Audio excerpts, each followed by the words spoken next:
प्रधानमंत्री का Abu Dhabi में हुआ जोरदार स्वागत। राष्ट्रपति अल नहयान के साथ हुई द्विपक्षीय वार्ता। पीएम ने दोनों देशों के बीच संबंधों की प्रगाढ़ता पर दिया जोर।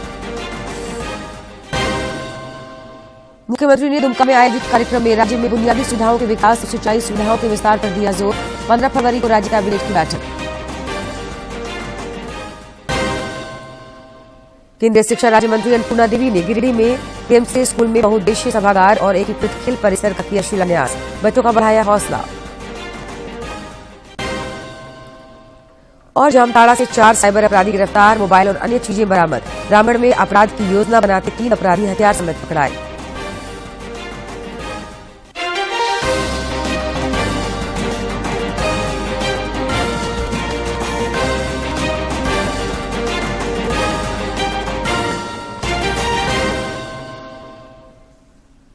नमस्कार, खबरें झारखंड में आपका स्वागत है। मैं हूं जयलक्ष्मी और अब समाचार विस्तार से। प्रधानमंत्री नरेंद्र मोदी के संयुक्त अरब अमीरात के दौरे के क्रम में अबू धाबी पहुंचने पर जोरदार स्वागत हुआ। श्री मोदी ने यूएई के राष्ट्रपति अल नहयान के साथ द्विपक्षीय वार्ता की और संबंधों की प्रगाढ़ता पर बल दिया।